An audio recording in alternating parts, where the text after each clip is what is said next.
আল্লাহ সুবহানাহু ওয়া তাআলা সুখ এবং দুঃখের আসল ঠিকানা রেখেছেন আখিরাতে। নিরঙ্কুশ সুখের ঠিকানা হলো জান্নাত, আর নিরঙ্কুশ দুঃখের ঠিকানা হলো জাহান্নাম। দুনিয়াতে আল্লাহ রাব্বুল আলামিন জান্নাতের সেই নিরঙ্কুশ সুখ এবং দুঃখের কিছু নমুনা, কিছু দৃষ্টান্ত এবং কিছু তার স্যাম্পল মতো রেখেছেন। এখানকার কোনো সুখ প্রকৃত অর্থে যেমন সুখ নয়, এখানকার কোনো দুঃখও প্রকৃত অর্থে দুঃখ নয়। এখানে একজন মানুষ সুখে থাকলেন, কিন্তু আখিরাতে তিনি দুঃখের নিরঙ্কুশ ঠিকানায় চলে যেতে হলো। তাহলে এই লোকটা দিন শেষে সুখী নয়, বরং চরম দুঃখী। আবার এখানকার কোনো মানুষ অনেক দুঃখে জর্জরিত তার আজীবন, কিন্তু আখিরাতে তিনি চিরসুখের ঠিকানায় নিবাস গড়ে তোলবার অনুমোদন পেয়েছেন, জান্নাতি হওয়ার সুযোগ পেয়েছেন। তাহলে এই লোকটা আসলে দুঃখী নয়, এই লোকটা আসলে সুখী। একজন ইমানদার এই আইডিওলজি তার ভিতরে যত ভালোভাবে তিনি এটাকে রপ্ত করতে পারবেন, যত বেশি এটাকে বুঝতে পারবেন, যত বেশি এটাকে ধারণ করতে পারবেন, তার দুনিয়ার জীবন তত সুখময় হবে, স্বাচ্ছন্দ্যময় হবে। দুনিয়ার কষ্টগুলো সহ্য করা তার জন্য অনেক সহজ হবে। আর দুনিয়ার কোনো সুখ তাকে আনন্দে আত্মহারা করে সীমা ছাড়া করবে না। এই জন্য ইমানদার দুনিয়ার সুখকে আল্লাহ তাআলার নেয়ামত হিসাবে এনজয় করবেন, উপভোগ করবেন, এই সুখকে তিনি ভোগ করবেন, কিন্তু তার মাথায় থাকবে যে এটি একমাত্র সুখ নয়, যার কারণে এর কারণে আমার আত্মহারা হয়ে আত্ম অহংকারী হওয়ার কোনো সুযোগ নেই। এই সুখের পর যদি আসল জায়গায় গিয়ে আমি সুখী হতে না পারি, তাহলে এর কোনো মানে থাকতে পারে। একটি বর্ণনায় আসছে যে দুনিয়ায় সারা জীবন সুখে জীবনাতিপাত করেছে, দুঃখের দেখা কোনোদিন পায় নাই। এই লোকটাকে যদি জাহান্নামের চারপাশ দিয়ে একবার প্রদক্ষিণ করানো হয় বা জাহান্নামের একটু আঁচ অনুভব করানো হয়, এরপর জিজ্ঞাসা করা হয় যদি তাকে যে তোমার বিগত জীবন জন্ম থেকে নিয়ে অদ্যাবধি মৃত্যুর আগ পর্যন্ত পুরো জীবনে তুমি কেমন ছিলে, সে তার সকল সুখ ভুলে যাবে এবং সে যে জীবনে কখনো দুঃখের দেখা পায় নাই মৃত্যুর আগ পর্যন্ত, এই বিষয়টাই তারা মনে থাকবে না। জাহান্নামের কষ্ট এত বেশি হবে যে সেটা তাকে এত বেশি স্পর্শ করবে, দুনিয়ার সকল সুখ সে ভুলে যাবে। আর পক্ষান্তরে সারা জীবন জনম দুঃখী ছিল, সুখের দেখা পায় নাই, সব জায়গায় শুধু আঘাত প্রতিঘাত, অত্যাচার, নিপীড়ন, নির্যাতন, অসহায়ত্ব, নানা রকমের কষ্ট, এগুলো সহ্য করে করে তার সারাটা জীবন গেছে। এই মানুষটাকে যদি আল্লাহ তাআলা জান্নাতের ছোঁয়ায় সান্নিধ্যে একটু যাওয়ার তৌফিক দেন, সেখানে স্থায়ীভাবে এন্ট্রান্সের অনুমতি না, শুধু জান্নাতের ছোঁয়া এবং সান্নিধ্য পাওয়ার তৌফিক আল্লাহ যদি আল্লাহ দেন, এরপরে তাকে জিজ্ঞাসা করা হয় তোমার অতীত জীবন সম্পর্কে একটু তুমি স্মরণ করো তো কেমন ছিলে, সে সারা জীবন যে দুঃখে ছিল সে ভুলে যাবে, তার মনে থাকবে না। মুহতারাম হাজরিন, এই জন্য দেখবেন দুনিয়ার কোনো তৃপ্তি, এটার প্রথমত কোনো স্থায়িত্ব নাই, প্রথমত কোনো নিশ্চয়তা নাই, দ্বিতীয়ত কোনো স্থায়িত্ব নাই। কোনো তৃপ্তি আপনি দেখাতে পারবেন না। পৃথিবীর সবচেয়ে সুস্বাদু খাবার, আপনার সবচেয়ে পছন্দের খাবার আপনি খান, এই খাবার খাওয়ার যে স্বাদ, এই স্বাদটা আপনি পাবেন যে, অনুভব করতে পারবেন যে, তার কোনো গ্যারান্টি নেই। এমন কোনো রোগ হলো যে আপনি স্বাদ অনুভব করতে পারছেন না, হতে পারে না। আবার যদি রোগ নাও থাকে, আপনি সুস্থ মানুষ, আপনি এটা এনজয় করছেন, উপভোগ করছেন, এটাকে আপনি আস্বাদন করতে পারছেন, ভালো কথা, কিন্তু কতক্ষণের সুখ সেটা? সুখটা কি স্থায়ী হয়? যতক্ষণ গলার নিচে না গেছে ততক্ষণ। গলার নিচে চলে গেছে, এত টাকা পয়সা খরচ করে, হাজার হাজার টাকা ব্যয় করে আপনি রেস্টুরেন্টে আসছেন, একটু খাবেন, আপনি ভোগ করবেন, দেখে যতক্ষণ চোখের শান্তি পাইছেন, এরপরে মুখে যতক্ষণ চাবাইছেন শান্তি পাইছেন, গলার নিচে এটাকে পাস করে দিছেন, শেষ। শুধু শেষ হলে তো হইতো, শেষ না, বরং এখান থেকে আরেক দুঃখের শুরু। এবার পেট হয় ফুলে উঠবে, না ফেঁপে উঠবে, না বাথরুমের বেগ হবে, না পেট খারাপ করবে। আর কিছু না হোক, বাথরুমের বেগ হলে সেটাও তো একটা মানে এক ধরনের দুঃখ। সেটা তো কাঙ্ক্ষিত কোনো জিনিস না মানুষের কাছে, কারণ এটা পেটে যাওয়ার পরে এখন এটা খালি করার জন্য আপনার হেডেক হয়ে গেছে।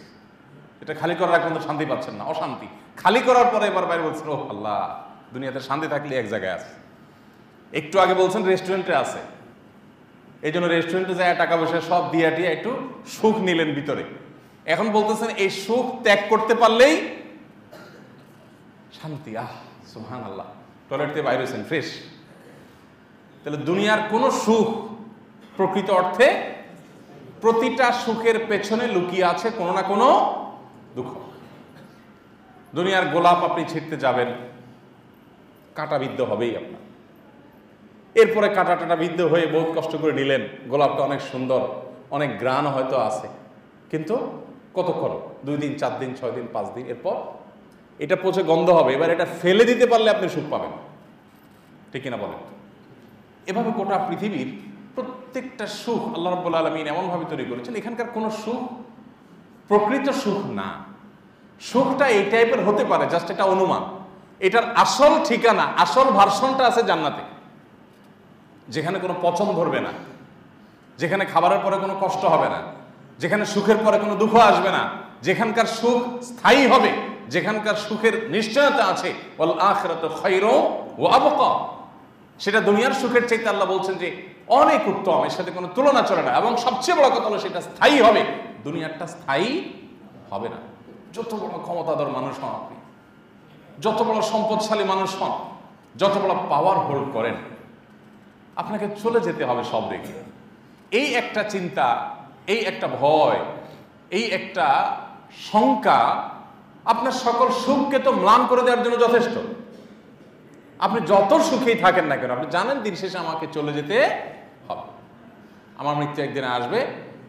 এবং কুল্লু নাফসিন যায়কাতুল মাউত উযকুরু হাযিমিল লাযাতিল মাউত, সকল স্বাদের সাথে সম্পর্ক কাট করে দিবে যে, তার নাম মৃত্যু।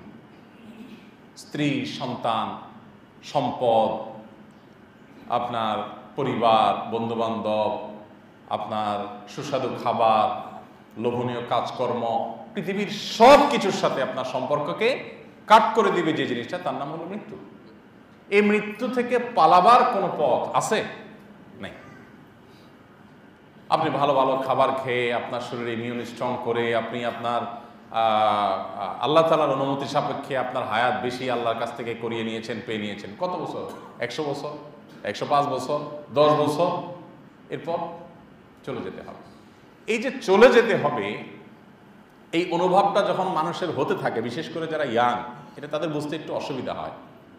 আমি বহু বৃদ্ধ মানুষের সাক্ষাৎকার নিয়েছি, কথা বলেছি, বোঝার চেষ্টা করেছি যে ওনাদের ফিলটা কেমন।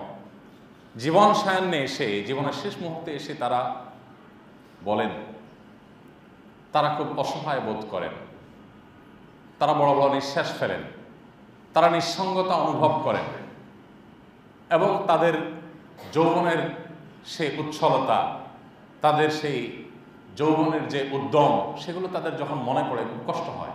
এগুলোকে তারা ফেলে চলে আসছেন, আর কখনো ব্যাক করতে পারবেন না। এখন শুধুমাত্র শয়নের স্বপ্নে, সকাল সাঁঝে তারা শুধুমাত্র কবর স্বপ্নে দেখেন, তারা মৃত্যু স্বপ্নে দেখেন।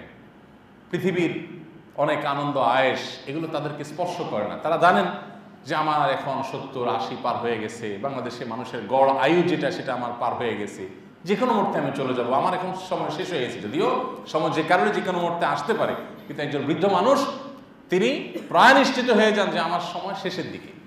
তখন পৃথিবীর কোনো কিছুই আর তাকে খুব বেশি টানে না, স্পর্শ করে না। এই জন্য দেখবেন যে অনেক আনন্দ ফুর্তিতে সাধারণত বৃদ্ধ মানুষদেরকে আপনি খুব বেশি পাবেন না। তরুণরা, যুবকরা আনন্দ ফুর্তি করছে, গান বাজনা, হালাল হারাম বাজ বিচার করুক না করুক, ফুর্তি বার্তা করছে। একজন বয়সের ভারে নুজো, একদম নুয়ে গেছেন, এরকম একজন বৃদ্ধ মানুষ, যার আখিরাতের প্রতি বিশ্বাস আছে, আল্লাহর প্রতি বিশ্বাস আছে, এই লোকটাকে আপনি খুব বেশি আনন্দ ফুর্তিতে ডেকে টেনেও নিতে পারবেন না। কারণ উনি জানেন যে উনি এই লাইফটা ফেলে চলে আসছেন, এখন আর ব্যাক করতে পারছেন না, ওনার সামনে এখন কবর। যদিও সবার সামনেই কবর, কিন্তু উনি সামনে কবর দেখতে পান এবং আপনার এগুলো তাকে টানবে না। তাহলে কি দাঁড়ালো? যে এখানকার কোন সুখী মানুষকে প্রকৃত অর্থে চিরসুখী করতে পারে না, স্থায়ী সুখী করতে পারে না, এবং এটা করার জায়গাও না। কিন্তু আমরা এখানে এসে এমনভাবে নিজেদেরকে আষ্টে পৃষ্ঠে গেঁথে ফেলি যে দুনিয়াটাই যেন আমাদের চিরসুখের ঠিকানা এবং এখানেই যেন আমরা চিরকাল থাকব। ঠিক এর বিপরীতে আমরা যদি দুঃখের কথা বলি, একই কথা প্রযোজ্য।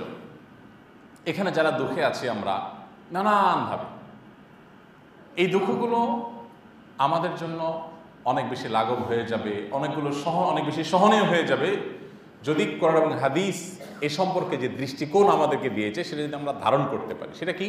সেটা হলো এখানকার কোনো দুঃখ আসলে দুঃখ না। এখানকার কোনো দুঃখ আসলে দুঃখ না। এই দুঃখটা থাকবে না, এটা কেটে যাবে।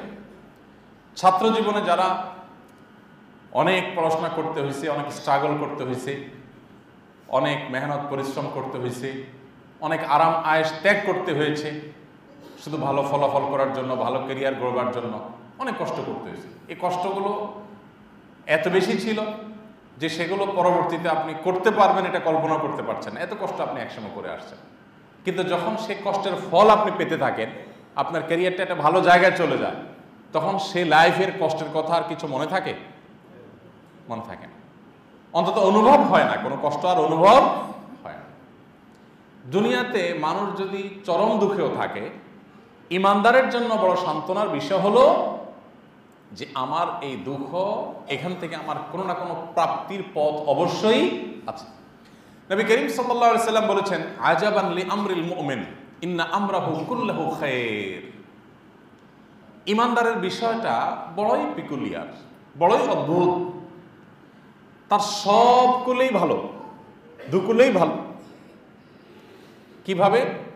ইন আসাবাহু খায়রুন শাকারা। ইমানদারের জীবনে যদি সুখের দেখা পায় সে, তো সে বলে আলহামদুলিল্লাহ, আল্লাহ সুখ দিয়েছেন আপনি আমাকে, আপনার শুকর। তো একদিক থেকে সে সুখ পেল, আবার সে আল্লাহর শুকরিয়া আদায় করার কারণে আখিরাতের সুখের বন্দোবস্ত হয়ে গেল। আর যদি ইমানদারের জীবনে দুঃখ আসে, ওয়াইন আসাবাহু শাররুন, ইমানদারের জীবনে যদি কোনো ক্ষতি, কষ্ট, দুঃখ আসে, সবারা, তখন সে সবর করে, ধৈর্য ধারণ করে।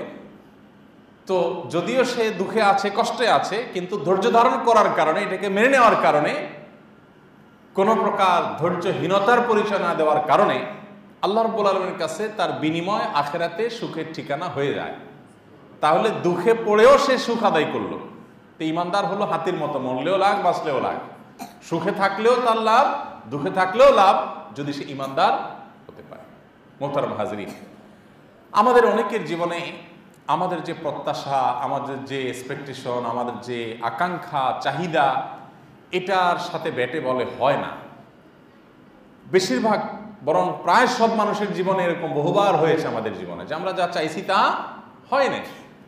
আমি একটা প্রমোশনের জন্য অনেক চেষ্টা করেছি, প্রমোশনটা হয় না, দিন শেষ অনেক আফসোস, অনেক আক্ষেপ আমার থাকতে পারে না। আবার একইভাবে একজন শিক্ষার্থী অনেক ভালো করছেন, পড়াশোনা অনেক চেষ্টা করেছেন, কিন্তু ফলাফল তার কাঙ্ক্ষিত হলো না। একজন ব্যবসায়ী অনেকভাবে চেষ্টা করেছেন, অনেক স্ট্রাগল করেছেন, কিন্তু আসলে ব্যাটে বলে তার হয় নাই, দাঁড়াতে পারেন নাই তিনি। এরকম আমাদের জীবনে অনেক সময় হয় যে আমরা যা চাই, একজন বিবাহ করেছেন, আল্লাহর কাছে সন্তান চাচ্ছেন, চেষ্টা করছেন, আমল করেছেন, ডাক্তার দেখিয়েছেন, কিন্তু হচ্ছে না। একজনের সব মেয়ে হয়েছে, একটা ছেলের জন্য অনেক আকাঙ্ক্ষা, অনেক দোয়া, অনেক চেষ্টা, কিন্তু হয় নাই। আরেকজনের সব ছেলে হয়েছে, একটা মেয়ের জন্য চেষ্টা করেছেন, হয় নাই। তো এক্সপেকটেশন পুরা না হওয়া, এটা আমাদের প্রত্যেকের জীবনে কম বেশি ঘটে থাকে।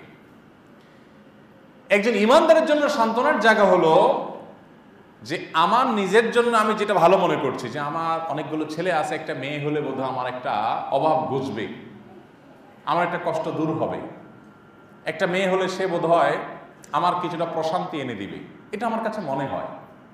আমার রব আমাকে যদি মেয়ে না দেন, তার মানে হলো আমি আমার জন্য যেটাকে চয়েস করছি, আমি আমার জন্য যেটাকে পছন্দ করছি, সিলেক্ট করছি, আমার রব ভিন্ন কিছু সিলেক্ট করেছেন।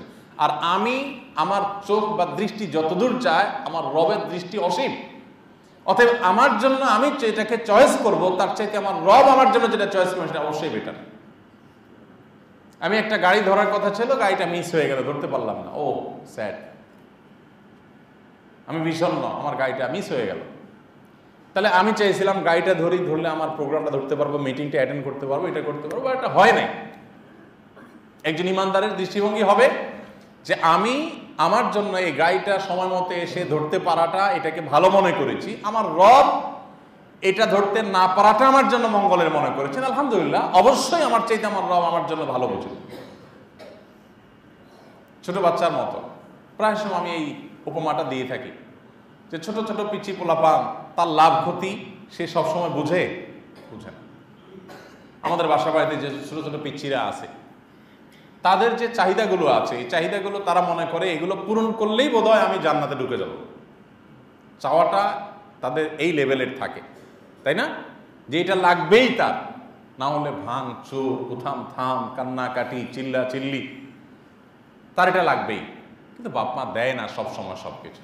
কেন দেয় না? কারণ বাপ মা জানেন যে তার এটা দিলে তার ক্ষতি হবে, এটা না দিলে তার লাভ হবে। কিন্তু সে মনে করছে কি, আর এটা পাইলে তো আমি সুখ পাইলাম, এটা না পাইলে তো আমার সুখের দেখা হলো না। তো প্রকৃত অর্থে একজন অভিভাবক যেরকম তার শিশুর ভালো মন্দটা শিশুর চাইতে ভালো বোঝেন, শিশু না বুঝে কান্নাকাটি করে, আমাদের অবস্থা এরকম। আল্লাহ তোমার কাছে আমি এত দোয়া করলাম যেন চাকরিটা হয়, হইলো না। আল্লাহ কতজনেরই তো হইলো, আমারটা হইলো না। এখন আল্লাহর প্রতি অভিযোগ, অনেক মানুষ আছে না, সারাক্ষণ শুধু অভিযোগ করতে থাকে, কত চাইছি আল্লাহর কাছে, কত চাইছি, আর বলেন না হুজুর এক ওয়াক্ত নামাজ কোনোদিন ছাই নাই, কারণ ক্ষতি কোনোদিন করি নাই, তাহাজ্জুদে দোয়া করছি, মক্কা শরীফে দোয়া করছি, মারে দিয়ে দোয়া করেছি, আব্বারা দিয়ে দোয়া করেছি, হয় নাই ভাই চাকরিটা। ওই যে ছোট বাচ্চা পোলাপানের মতো মনে করতেছে যে এটা হলেই আমার লাভ হবে, এটা হলে আমার কোনো বড় ধরনের ক্ষতিও হতে পারতো, যেটা হয়তো আমি জানি না। একজন ইমানদার যদি ওই দৃষ্টিকোণ থেকে দেখে, যেটা না হয়েছে আমার রব এর মধ্যে আমার কোনো কল্যাণ রেখেছেন, আমাকে দীর্ঘদিন বেকার রেখেছেন, দীর্ঘদিন কষ্টে রেখেছেন, দীর্ঘদিন হসপিটালের বেডে শুয়ে রেখেছেন, দীর্ঘদিন আমাকে নানা দিক থেকে পেরেশানিতে রেখেছেন, এই সব কিছুর বিনিময়ে আমার রোগ শোক সারে না, আমি যা চাই তার উল্টাটা হয়, আমার আকাঙ্ক্ষা পূরণ হয় না, আশপাশের লোকজনের চাকরি হয়ে যায় আমারটা হয় না, অন্যজনের প্রমোশন হয় আমারটা হয় না, অন্যজনের ভালো হয় আমারটা হয় না, এত কিছুর পরও সব আমার উল্টা হয়, এক্সপেকটেশনের উল্টাটা হয়। এত কিছুর পর যদি আল্লাহ তাআলা বলেন যে তুমি দুনিয়াতে যা চেয়েছো তার সব উল্টা করে করে, সব চাওয়া পূরণ না করে, এর বিনিময়ে তোমাকে আমি চিরসুখের ঠিকানা জান্নাত দিয়ে দিলাম, ডিলিংসটা লাভজনক না লসের? কেমনে লাভজনক? লাভজনক এইভাবে যে আপনি কষ্ট করলেন 60 বছর 70 বছর আর পাইলেন অনন্ত অসীমকাল। আর এর বিপরীতে যদি আপনি দুনিয়াতে প্রচুর পাইতেন, এখানকার তৃপ্তি ওই যে গলা থেকে নামার আগ পর্যন্ত যেটা পাইতেন সেটা খুব রিয়েল তৃপ্তি যে তা না। আর বিনিময়ে যদি আপনার আখিরাতটা মিস হয়ে যেত তাহলে ডিলিংসটা লসের হতো না? মুহতারাম হাজিরিন, নবী করিম সাল্লাল্লাহু আলাইহি সাল্লাম বলেছেন, দুনিয়া এবং দুনিয়াতে যত কিছু আছে, গোটা পৃথিবীতে যত নেয়ামত আছে, এই সব কিছু আল্লাহর কাছে একটা মাছির ডানা, মাছির মতো একটা সৃষ্টি, যেটা আসলে আমরা তাড়াইতে পারলে জান বাঁচে, যে আমার গায়ে বসতে আমি সেটা অস্বস্তি বোধ করি, এত আপনি এটাকে তুচ্ছ মনে করেন, এত নিকৃষ্ট মনে করেন, এরকম একটা সৃষ্টি আল্লাহ। এই সৃষ্টির আবার দুই ডানা না, এক ডানা। মাছের আবার ডানাটা দেখছেন কত পাতলা, মানে আপনি ফু দেওয়া লাগবে না, আপনার নিঃশ্বাসে বাতাসে উড়ে চলে যাবে। এটা কোনো দাম আছে, ভ্যালু আছে, কোনো ওজন আছে না ওয়েট আছে? আল্লাহ সুবহানাহু ওয়া তাআলার কাছে গোটা পৃথিবীতে যা কিছু আছে, সকল অ্যাসেট সারা পৃথিবীর, এই সব কিছুর মূল্য যদি একটা মাছির মতো তুচ্ছ প্রাণীর একটা ডানার সমানও হতো, তো আল্লাহ তাআলা পৃথিবীতে আল্লাহর প্রতি অবিশ্বাসী কাউকে এক ঢোক পানিও খেতে দিতেন না। তার মানে কি দাঁড়ালো? যে দুনিয়ার গোটা পৃথিবীর মালিকে যদি আপনি হয়ে যান, সারা ওয়ার্ল্ডের সব কিছুর মালিকে যদি আপনি হয়ে যান, তো আল্লাহ সুবহানাহু ওয়া তাআলার কাছে একটা মাছির ডানার মতো কোনো বস্তুর মালিক হওয়ার মতো আপনি মূল্যবান কিছু হলেন না। এটা আল্লাহর কাছে কোনো মূল্য নাই এর, আখিরাতের তুলনায়, অনন্ত অসীম কালেরটার তুলনায় এটার কোনো মূল্যই নেই। মূল্য নাই। সেজন্য আল্লাহ রাব্বুল আলামিন তার প্রিয় বান্দা হলেই তাকে অনেক টাকা দিয়েছেন, পয়সা দিয়েছেন, ক্ষমতা দিয়েছেন, নেয়ামত দিয়েছেন। ব্যাপারটা এরকম হয় নাই, বরং এর উল্টো হয়েছে অনেক বেশি। অনেক সময় আল্লাহর নেককার বান্দাদেরকে আল্লাহ দিয়েছেন নেয়ামত, কিন্তু বেশিরভাগ ক্ষেত্রে আল্লাহর প্রিয় বান্দাদেরকে দুনিয়াতে আল্লাহ তাআলা দেন নাই। এজন্য সহিহ মুসলিম হাদিসে নবী সাল্লাল্লাহু আলাইহি ওয়াসাল্লাম বলেছেন, আদ-দুনিয়া সিজনুল মুমিন ওয়া জান্নাতুল কাফির। দুনিয়াটা হলো ঈমানদারের জন্য জেলখানা। জেলখানা মানুষ যা চায় তা পায় না। আর কাফেরের জন্য দুনিয়াটা হলো জান্নাতের মতো, সে যা খুশি তা করতে পারে, তার কেউ বাধা দেয় না। তার কাছে হালাল নাই, হারাম নাই, আল্লাহ নাই, রাসূল নাই, আখিরাত নাই। তার কাছে কোনো কিছু না থাকার কারণে সে যা খুশি তা করে। তার কাছে দুনিয়াটা জান্নাত জান্নাত ভাব। আসলটা তো টের পায় সে মৃত্যুর পর। কিন্তু ঈমানদারের কাছে দুনিয়াটা জেলখানার মতো। এদিকে যাবে, হুজুররা ফতোয়া নিয়ে হাজির, না যাওয়া যাবে না। ওই কাজটা করতে যাবে, হুজুররা এসে বলে না এটা হারাম। হুজুরদের হারামের চোটে এই বেচারা কোনো দিক যাইতেই পারে না। এটা খাবো না, এটা খাওয়া যাবে না, ওর সাথে মিশবো না, ওইদিকে মিশা যাবে না। হুজুররা শুধুমাত্র হারাম হারাম এত বলে। অনেক মানুষ হুজুরদের উপর খুব বিরক্ত, যে বেটারা আর কোনো কাজ কাম পায় না, শুধু এইটা হারাম, ওইটা হারাম, ওইটা হারাম, সারাদিন শুধু হারাম হারাম করে। তো ঈমানদারের জন্য দুনিয়াটা যেহেতু জেলখানার মতো, এই জন্য তার কাছে ফিল্ড এরকম হবে যে আমি সব দিকে যেতে পারছি না। আল্লাহ রাব্বুল আলামিন এই জন্য আল্লাহর প্রিয় বান্দাদেরকে দুনিয়াতে পরীক্ষা করেন, দুঃখ কষ্ট নানা রকমের পেরেশানি দিয়ে। নবী করিম সাল্লাল্লাহু আলাইহি ওয়াসাল্লাম বলেছেন, আশাদ্দুন নাসি বালাআন আল আম্বিয়া সুম্মাল আমসাল ফাল আমসাল। পৃথিবীতে সবচেয়ে বেশি বিপদগ্রস্ত ছিলেন নবীগণ। একটু মিলান তো দেখি। নবীরা হলেন পৃথিবীতে আল্লাহর সবচেয়ে প্রিয় মানুষ, আল্লাহর নবী, আল্লাহর দূত, আল্লাহর রাসূল, আল্লাহর লোক, আল্লাহর বার্তাবাহক। তাহলে আল্লাহর বার্তাবাহক, আল্লাহ নিজস্ব আল্লাহর দূত হিসেবে আল্লাহ তাদেরকে মনোনয়ন দিয়েছেন। সে মানুষগুলোকে আল্লাহ তাআলা সবচেয়ে বেশি কষ্ট রেখেছেন। আপনি যত নবী রাসূলের ইতিহাস খুঁজবেন, সুলাইমান আলাইহিস সালাম এবং দাউদ আলাইহিস সালাম ছাড়া প্রায় সব নবী রাসূলদের ইতিহাস খোঁজেন, দেখবেন যে জীবনটা দুঃখে ভরা ছিল। এমনকি সুলাইমান আলাইহিস সালাম সারা দুনিয়ার রাজত্ব করেছেন ঠিকই, কিন্তু মাঝখান থেকে তার জীবনে একটা বড় ধরনের দুঃখ এসেছে এবং সেটা তাকে সাফার করতে হয়েছে। তার রাজত্ব কিছু কালের জন্য ছিল না, নানান দিক থেকে স্ট্রাগল করতে হয়েছে। আর আমাদের প্রিয় নবী সাল্লাল্লাহু আলাইহি সাল্লাম তার পুরো জীবনকে যদি আপনি এক লাইনে অ্যানালাইসিস করেন, অ্যানালাইসিস করে যদি আপনি এক লাইনে বলেন, তো আপনি বলবেন জন্মের আগে বাপ নাই, দুনিয়া থেকে আসার আগেই বাপ নাই, দুনিয়াতে আসার পরপরই মা নাই, মা বাপ দুজন শেষ একদম শৈশবেই। এরপরে শৈশব পার হয়ে কৈশোরে যেতে না যেতেই দাদা নাই। এরপরে সবচেয়ে বড় অভিভাবক চাচা আবু তালেব একটু একটু যৌবনে তারুণ্যে পদার্পণ করার পর সর্বদিক থেকে যখন বাধা আর বাধা, ছাতার মতো আগলে রাখা সেই চাচাও নাই। নিয়ে গেছেন আল্লাহ একটার পর একটা, মাকে নিয়ে, বাপকে নিয়ে গেছেন, মাকে নিয়ে গেছেন, দাদাকে নিয়ে গেছেন, চাচাকে নিয়ে গেছেন। সহধর্মিনী একমাত্র আশ্রয়দাতা শেষ সম্বল খাদিজা রাদিয়াল্লাহু তাআলা আনহা, তাকে আল্লাহ নিয়ে গেছে। আপনি চিন্তা করেন তো, আমরা হলে বলতাম আল্লাহ কি এমন পাপ করলাম বলো তুমি, জন্মের আগে বাপটারে নিয়ে গেলা, জন্ম হইতে না হইতে মাটারে নিয়ে গেলা, দাদা আইসা আশ্রয় দিল তারে নিয়ে গেলা, চাচা আইসা আশ্রয় দিল তারে নিয়ে গেলা, স্ত্রীটা এসা আমাকে আগলে রাখলো তাকে নিয়ে গেলা, আমার একটার পর একটা মাথার উপর থেকে ছায়াগুলো, পায়ের নিচ থেকে মাটিগুলো একটা পর একটা সব সরে ফেললাম, আমি কি অন্যায় করলাম? কিন্তু কাজটা করেছেন আল্লাহ তাআলা কার সঙ্গে? তার রাসূলের সাথে।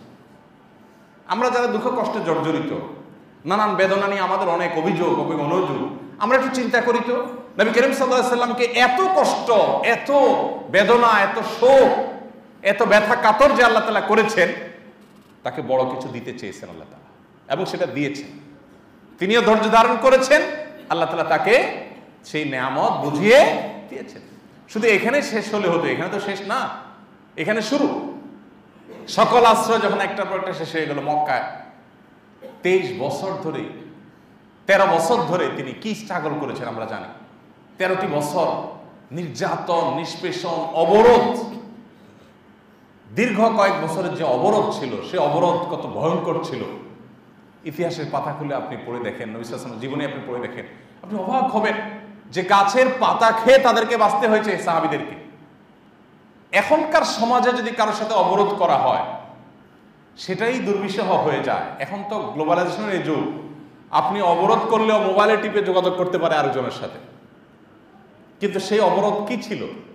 যে মক্কার কোনো মানুষ তাদের সাথে কোনো কথা বলবে না, কোনো লেনদেন করবে না, আত্মীয়তা করবে না, কোনো খাবার দাবার ক্রয় বিক্রয় করবে না, কোনো প্রকার যোগাযোগ তাদের সাথে হবে না। তারা একটা সমাজে জেলখানার চাইতে আরো অসহায় অবস্থার মধ্যে ছিলেন। এরপর একটার পর একটা এভাবে বিপদ আসতে আসতে একটা পর্যায়ে নিজের দেশ থেকে বাহিরই হয়ে যেতে হলো, থাকতেই পারলেন না। যে মদিনায় কোন রকম একটু মাথা গোজাবার ঠাঁই পেলেন, সেখানেও শান্তি দিল না।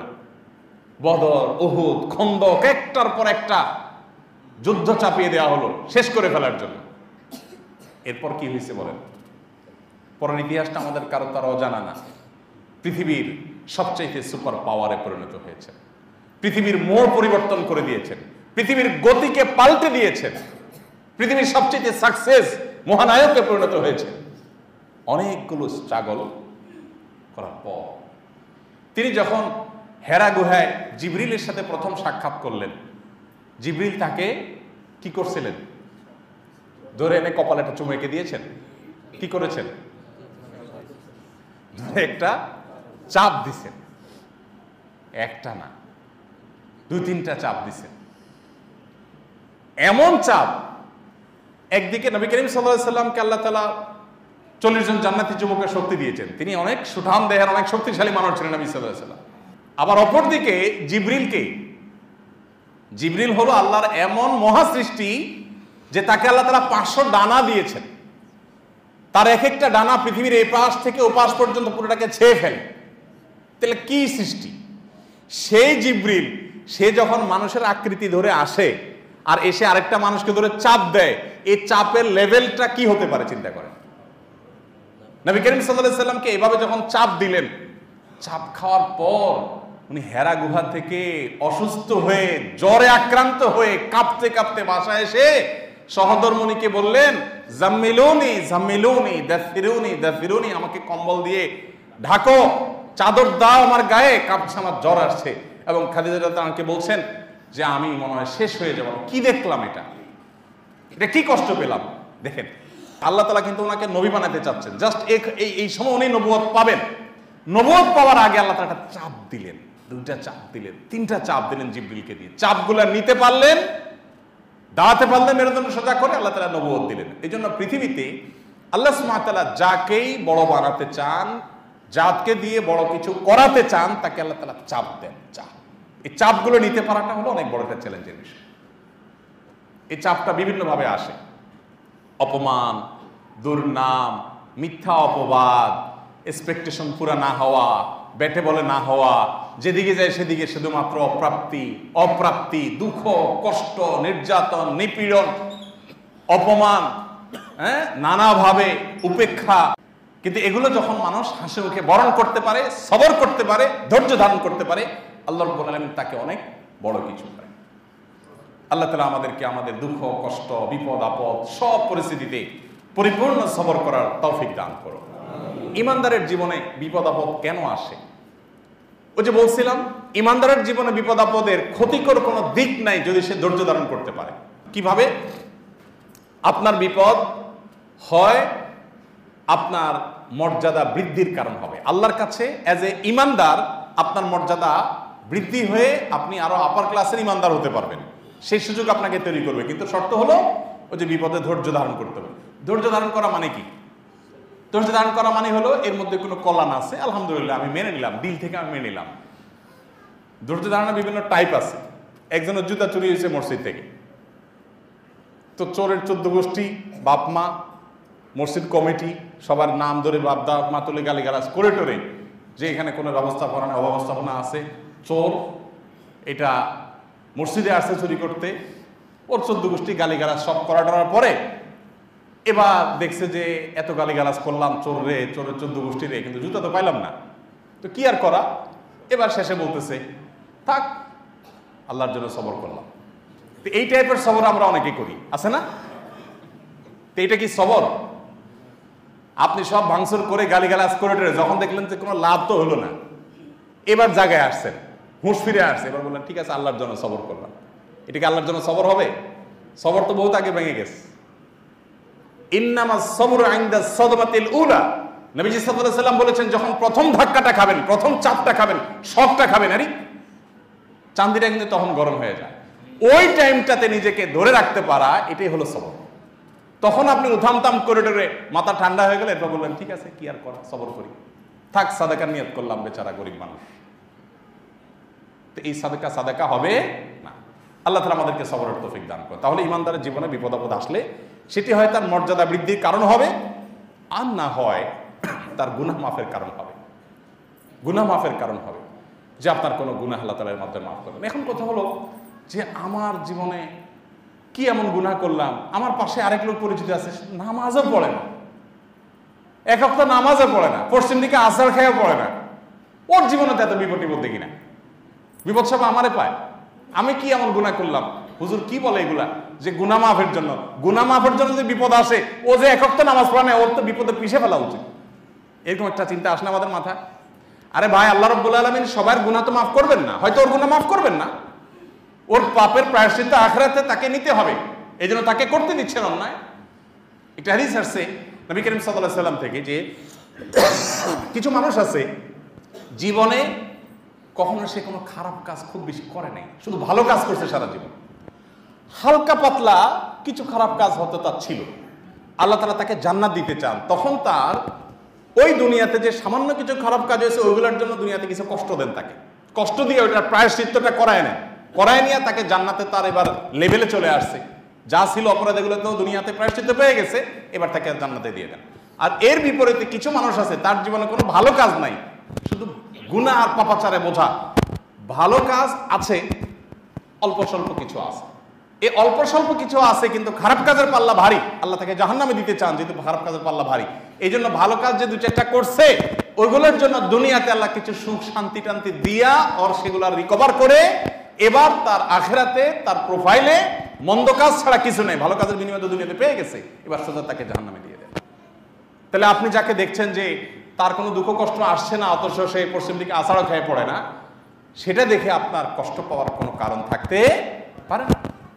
ইমানদারের জীবনে হারাবার কিছু না যদি সে সবর করতে পারে। আল্লাহ আমাদেরকে সবর করার তৌফিক দান করুন, বিপদ আপদে আমাদেরকে ধৈর্য দান করার তৌফিক দান করুন।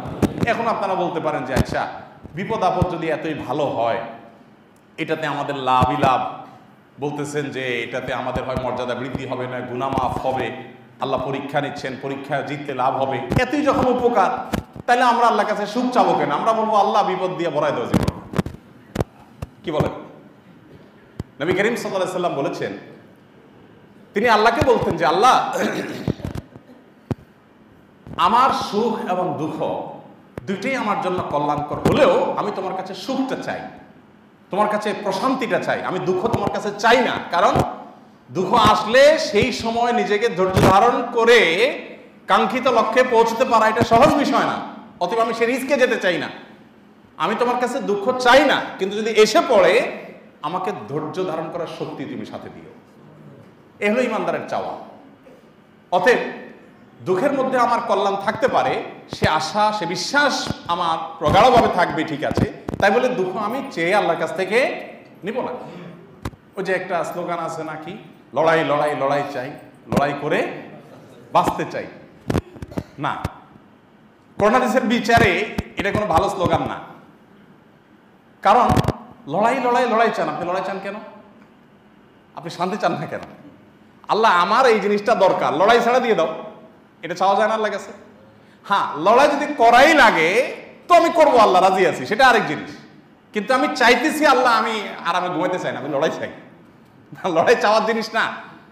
আমরা বলি যে লড়াই লড়াই লড়াই চাই, কেন ভাই? লড়াই চাওয়ার জিনিস না। নবী করিম সাল্লাল্লাহু আলাইহি ওয়াসাল্লাম আল্লাহর কাছে চান না যে আল্লাহ আমি একটু মারামারি করতে চাই আল্লাহ, কিন্তু মারামারি যখন করতে হয়েছে, চাপায় আসছে, তখন অবশ্যই রুখে দাঁড়িয়েছেন, সেটা ভিন্ন জিনিস। কিন্তু চায়া সুখে থাকতে ভূতি কিলা, একটা কথা আছে না, চায়া আপনি লড়াই আনতে বলছে আপনাকে কি? তো এটা নিয়ম না। আল্লাহ রাব্বুল আলামিন আমাদেরকে সুখ, দুনিয়ার সুখ এবং দুনিয়ার দুঃখ এগুলোর বাস্তবতাকে উপলব্ধি করার তৌফিক দান করুন। বিশেষ করে দুঃখ কষ্ট আমাদের ব্যক্তি জীবনে, আমাদের পারিবারিক জীবনে, আমাদের সামগ্রিক জীবনে আসে, এই সমস্ত পরিস্থিতিতে একজন ইমানদারের যে রোল হওয়া উচিত, আল্লাহ রাব্বুল আলামিন আমাদের সবাইকে সেটা ধরে রাখার বা সেটা অনুসরণ করার তৌফিক দান করুন। এবং বিপদ আপদ এবং মুসিবত যখন আসে তখনও ইমানদার আল্লাহর দিকে আরো বেশি ধাবিত হবে, আরো বেশি আল্লাহর দিকে রুজু হবে। তিরমিজির হাদিসে আসছে নবী সাল্লাল্লাহু আলাইহি ওয়াসাল্লাম বলেছেন, ইন্নাল্লাহ ইযা আহাব্বা কওমান ইবতালাহুম। আল্লাহ আপনাকে ভালোবাসেন কিনা আপনি কিভাবে বুঝবেন? এটা বোঝার অনেকগুলো আলামত বিভিন্ন হাদিসের আলোকে আমরা জানি। এর ভিতরে একটা আলামত হাদিসের আলোকে জানি, সেটা হলো আল্লাহ তাআলা যখন কোনো সম্প্রদায়কে, কোনো মানুষকে ভালোবাসেন তখন তাদেরকে পরীক্ষায় ফেলেন। আজকে ফিলিস্তিনের মানুষ পরীক্ষায়, তারা নির্যাতিত, নিষ্পেষিত, নিজের ভূখণ্ডে নিজেরা বন্দী। হসপিটালগুলোতে অ্যানেস্থেসিয়ার অভাবে অপারেশন করতে হচ্ছে, অ্যানেস্থেসিয়া দেওয়া ছাড়া সরাসরি কেটে অপারেশন করতে হচ্ছে। বিদ্যুতের অভাবে হসপিটালে বিদ্যুৎ শূন্য হয়ে যাচ্ছে, ডাক্তাররা চিকিৎসা দিচ্ছে, সেখানে বমি করে তাদেরকে মেরে ফেলা হচ্ছে। 3 লিটার করে পানি দেওয়া হচ্ছে একটা মানুষকে 24 ঘন্টা খাবার, গোসল, ওয়াশরুম সবকিছুর জন্য। নিজের দেশে নিজে বন্দী, এত জুলুম নির্যাতন। আল্লাহ রাব্বুল আলামিন তাদের দিয়ে ভালো কিছু নিতে চান।